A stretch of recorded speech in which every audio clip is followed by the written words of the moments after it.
माँ का दिल। इंसान के पास जो होता है उसे उसकी कद्र नहीं होती। इस मन को हमेशा दूर के ढोल ही सुहावने लगते हैं। ऐसा ही समीर है जो गांव की शांति और ताज़ा हवा को छोड़कर शहर की भीड़ में जाकर बसना चाहता है। मिट्टी की खुशबू को छोड़कर शहर का धुआं खाना चाहता है। जिम्मेदारी और मजबूरी इंसान को सब कुछ करवाती, लेकिन समीर को ऐसे कोई मजबूरी नहीं थी। घर छोड़ते वक्त पिताजी ने बहुत समझाया, हमारे पास यहाँ गांव में इतना है कि हम अच्छे से खा सकते हैं। भगवान की दया से इतना हो जाता है, फिर तू हमारा इकलौता लड़का है। हम चाहते हैं कि तू हमारे साथ ही रहे। लेकिन समीर मानने को तैयार नहीं था। पिताजी से कहा कि आपने पूरी जिंदगी गांव में गुजार दी, मैं नहीं चाहता यहाँ रहना। पिता ने कहा कि हमने जो भी कमाया है तेरे लिए ही कमाया, और फिर यहाँ की ज़मीन, घर और पशुओं को छोड़कर तू वहाँ जाकर छोटी सी नौकरी करना चाहता है। एक बार जो फितूर सर पर सवार हो जाता है वो इतना आसानी से कहाँ उतरता है। जवान बच्चे यह भूल जाते हैं कि माता पिता जो बात कर रहे हैं वह सिर्फ बात नहीं, उनका अनुभव भी है। समीर नहीं माना, कहा कि अब पहले जैसा जमाना नहीं रहा। आप लोग इतना क्यों सोच रहे हो?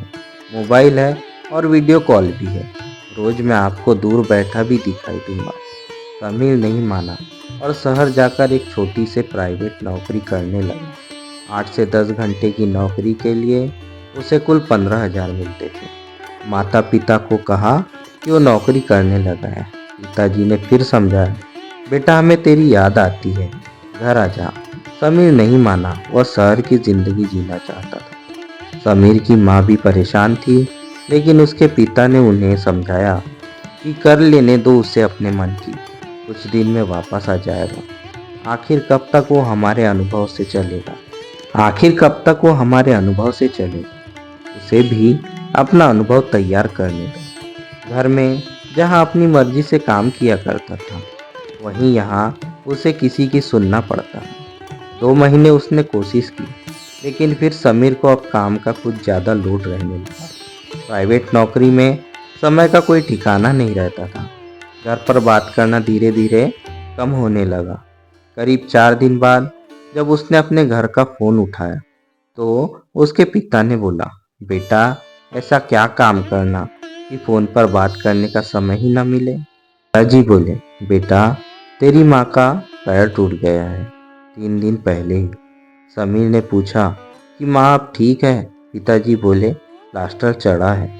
समीर ने कहा, पापा आप वीडियो कॉल से बात करवा देना, अभी मुझे छुट्टी नहीं मिल सकती।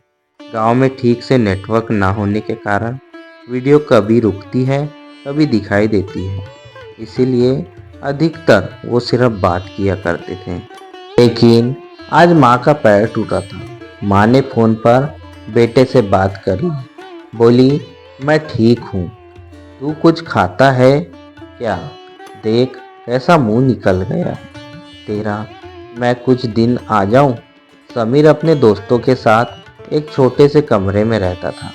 किराया ज़्यादा और जगह कम, इसलिए माँ को हमेशा मना करता था। जो गांव की ताज़ा हवा के आदी हो उन्हें शहर कहाँ भाएगा। माँ से बात करने के 3 दिन बाद ही समीर की तबीयत खराब हो गई। काम पर भी नहीं गया, वहीं कमरे में आराम कर रहा था। कई बार घर से फ़ोन आने पर उसने उठाया, तब उसकी आवाज़ से ही माँ समझ गई। बेटा बीमार है क्या?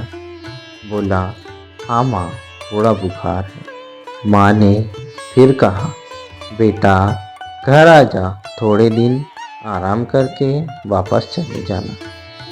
समीर ने फिर आनाकानी की। अगले दिन समीर अपने कमरे में सोया था, तब दरवाजे के खटखटाने की आवाज़ आई। वह दरवाज़ा खोलता है। दरवाजे पर उसके मम्मी और पापा थे। समीर की माँ का प्लास्टर अभी भी था, सहारे के साथ चल रही थी।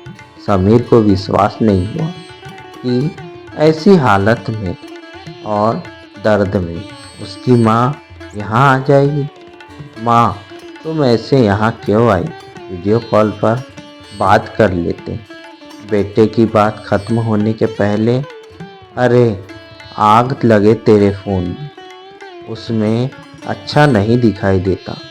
देख कितना दुबला हो गया है, और उसमें मैं तुझे छू भी तो नहीं सकती। समीर ने अपनी आंखों के आंसुओं को बड़ी मुश्किल से रोका, क्योंकि उसे पता था कि उसके एक आंसू निकलने पर उसकी माँ के न जाने कितने आंसू निकलेंगे। माँ बोली, बेटा तू नहीं आ सकता होगा, हम तो आ सकते हैं। हमें किसी से पूछना नहीं होता। माँ बाप के दिल को तू तब समझेगा जब तेरी कोई औलाद होगी। समीर के पिता बोले, बेटा मैं तुझ पर ज़्यादा दबाव डालकर वापस ले जाना नहीं चाहता, क्योंकि मुझे लगा कि शायद इससे भी तुझे कुछ अनुभव होगा। लेकिन कभी भी परेशान मत होना, और हमेशा सब कुछ अपने माता पिता से ज़रूर बताना।